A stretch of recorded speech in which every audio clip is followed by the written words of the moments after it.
क्या मदद हो रही है। वो एम्बुलेंस वाले छोड़ के चले गए, मेरी खत्म हो गई है। ये तस्वीर उस वक्त की है जब बागेश्वर धाम में एक महिला अर्जी लगाने के लिए लाइन में खड़ी थी। इस दौरान वो अचानक पंडाल में गिर गई और अर्जी लगाने से पहले ही उसकी मौत हो गई। हम बागेश्वर धाम रुक रहे थे, बहुत बढ़िया काम चल रहा था, रोज परिक्रमा लगा रहे थे, रोज खा पी रहे थे। दरबारों में लगने वाला था, वहाँ बैठे थे, बैठा के चलाया था, मैं परिक्रमा लगा के गया हूँ। तब तक इसकी तबीयत थोड़ी खराब हो जाती थी, कल भी हो गई थी, फिर कुछ सही हो गई थी। बहुत देने के बाद पुलिस वालों ने वहाँ से नहीं, यहाँ से हटा, गाड़ी में डाल के 2 घंटे इधर रखा खेतों में। नमस्कार, आदाब, सत श्री अकाल, जय भीम, जोहार। मेरा नाम है नवीन कुमार।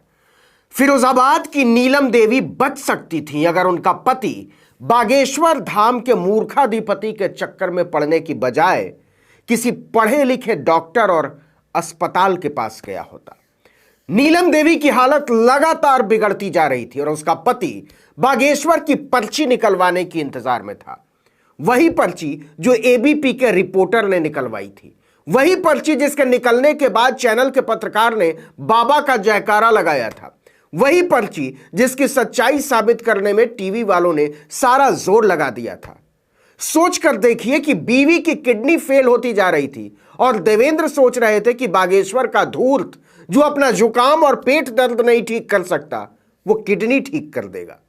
देवेंद्र ने खुद बताया कि वो 1 हफ्ते से रोज बागेश्वर के आंगन की परिक्रमा कर रहे थे। जो हैरानी की बात है वो ये कि जिस बीवी को सख्त आराम की जरूरत थी, उससे भी वो परिक्रमा करवा रहा था। उनका कहना है कि मरने से 1 दिन पहले तक वो बागेश्वर की परिक्रमा कर रही थी। वो किसी तरह से परिक्रमा कर रही थी और उसके पति को लग रहा था कि वो ठीक हो रही है। देवेंद्र का कहना है कि अगले दिन दरबार लगने वाला था। मैं भी पत्नी के साथ पहुंचा था। सुबह तक उसकी तबीयत कुछ ठीक लग रही थी। उसे दरबार में बैठाकर बाहर आया था। मैं परिक्रमा लगाकर भीतर गया तो देखता हूं कि पत्नी की तबीयत थोड़ी नाजुक लग रही है। ऐसा अक्सर हो जाया करता था, पहले भी ऐसी स्थिति कई बार बन चुकी थी। बावजूद इसके वो बीवी को अस्पताल लेकर नहीं भागा, डॉक्टर के लिए गुहार नहीं लगाई, वो बागेश्वर का भभूत लेने के लिए भागा। देवेंद्र ने बताया कि पत्नी को बागेश्वर धाम से मिली भभूत दिया ही था कि पुलिस वाले आ गए और बोले यहां से अपनी औरत को ले जाओ। महिला बेहोश होने लगी थी। इंतहा देखिए कि पुलिस वाले तक को पता चल गया था कि उसकी जान जाने वाली है, लेकिन एक धूर्त की भक्ति में अंधे हो चुके उसके पति को इसका एहसास नहीं हुआ। इसके बावजूद करोड़ों रुपए में खेलने वाले बागेश्वर आश्रम के लोगों ने डॉक्टर को नहीं बुलाया, फौरन इलाज का बंदोबस्त नहीं किया, उसे एक गाड़ी में लादकर बस दरबार वाली जगह से हटा दिया, क्योंकि पूरे आश्रम की समझ में आ गया था कि वो मरने वाली है और थोड़ी देर में मर जाएगी। उसे एक गाड़ी में लाद दिया गया और गाड़ी को एक खेत में खड़ा कर दिया गया। नीलम देवी के पति ने खुद स्वीकार किया कि वो उन्हें गाड़ी में डालकर कोई 2 घंटे तक खेत की तरफ रखे रहा। फिर एम्बुलेंस को लेकर अस्पताल पहुंचा, लेकिन क्या होता, अस्पताल पहुंचते ही डॉक्टरों ने उन्हें मृत घोषित कर दिया। इसके बाद एम्बुलेंस वाले भी छोड़कर चले गए, बोले शव ले जाओ, जहां ले जाना हो ले जाओ, हमें मतलब नहीं है। तो क्या इस मौत के लिए केवल नीलम देवी का पति जिम्मेदार है? नहीं साहब, यह मौत है ही नहीं, यह तो सीधे सीधे हत्या है। बागेश्वर धाम के अंगने में पड़ी नीलम देवी की लाश उन पत्रकारों, एंकरों, नेताओं और धन्ना सेठों को अपराधी ठहरा रही है जिन्होंने अपने चैनलों, अखबारों और मंचों से धीरेंद्र शास्त्री जैसे धूर्त को वैज्ञानिक वैधता देने की लंपट कोशिश की है। क्यों नहीं बागेश्वर धाम के धीरेंद्र शास्त्री के खिलाफ हत्या का मुकदमा चलना चाहिए? क्यों नहीं बागेश्वर के दलाल उन एंकरों, पत्रकारों और नेताओं पर हत्या का मुकदमा चलना चाहिए जो एक धूर्त के पैरों में किसी जोंक की तरह पड़े हुए हैं? और इसमें कांग्रेस से लेकर बीजेपी तक के नेता समान भाव से शामिल हैं। इस तरह के तमाम लोग नीलम देवी की मौत के जिम्मेदार हैं। इन तमाम लोगों ने एक धूर्त को ईश्वर बना दिया, एक पाखंडी को डॉक्टर बना दिया, एक जालसाज को वैज्ञानिक बना दिया और चाटने लगे उसके पैरों की धूल। इस गंदी राजनीति, इस गंदी बाबागिरी, इस गंदी पत्रकारिता और इस गंदी भक्ति ने मिलकर मारा है नीलम देवी को। इस गंदगी ने नीलम देवी से अच्छे वैज्ञानिक इलाज का अधिकार छीन लिया। इस गंदगी ने नीलम देवी से बीमारी में आराम का अधिकार छीन लिया। जब दवा और जांच की जरूरत थी तब उसका पति उसे भभूत और पर्ची के लिए नंगे पांव परिक्रमा करवा रहा था। यह क्रूरता है। एक धूर्त और ढोंगी के स्वघोषित धाम की जगह वो किसी अस्पताल में गई होती तो शायद उनकी जान बच जाती।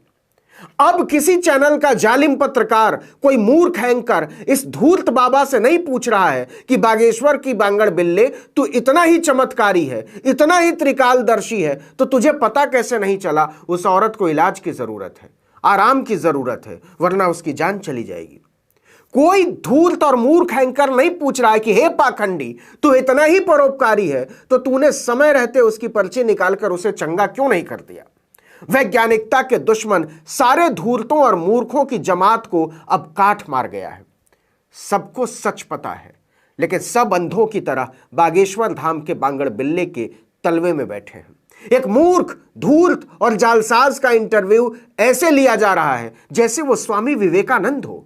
अब कोई फर्जी पत्रकार सामने नहीं आएगा। देश का माहौल ऐसा बना दिया गया है कि जो भी उस पर सवाल उठाएगा उसी को अपराधी साबित कर देंगे, और यह काम बीजेपी और कांग्रेस वाले साथ मिलकर करेंगे।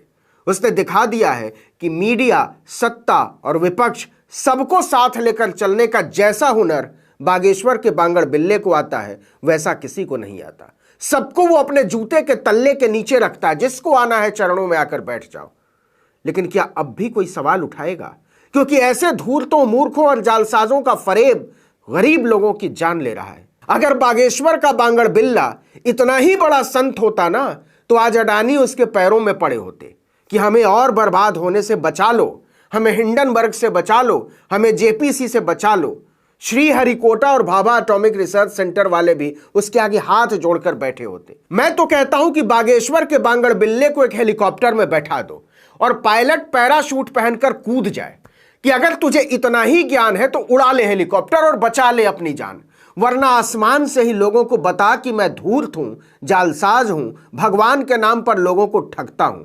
मांग उन लोगों से माफी जिनके भरोसे को तूने ठगा है और जिन्हें ठग ठग कर तू करोड़ों से खेलता है।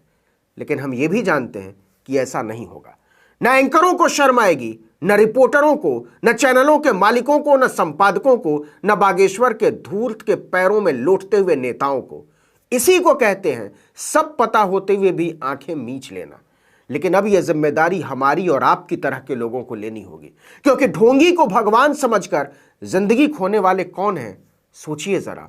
वो गरीब लोग हैं, असहाय लोग हैं, मजबूर लोग हैं। उन्हें जानबूझकर वैज्ञानिकता, तर्कशीलता और विवेक से दूर रखा गया है ताकि ऐसे पाखंडियों, धूर्तों और जालसाजों की दुकानें चलती रहें। इन ढोंगियों की हत्यारी दुकानों पर ताला लगाना समय की जरूरत है। कि आप इतनी मामूली सी बात को समझ पा रहे हैं? इस वीडियो में इतना ही, लेकिन अगर आपने आर्टिकल 19 इंडिया को अब तक सब्सक्राइब नहीं किया है तो फौरन कर दीजिए, बेल आइकॉन दबाइए, घंटी जैसी आकृति लाइक कीजिए और कमेंट करके बताइए हमारा वीडियो आपको कैसा लगा। यूट्यूब पर देख रहे तो हमारे चैनल को सब्सक्राइब कर लीजिए, फेसबुक पर देख रहे तो हमारे पेज को लाइक कर लीजिए, इंस्टाग्राम पर हमें फॉलो कीजिए और हमारा ट्विटर हैंडल है आर्टिकल 19_इंडिया और मेरा ट्विटर हैंडल है नवीन जर्नलिस्ट। आप मुझे भी फॉलो कर सकते हैं। नमस्कार।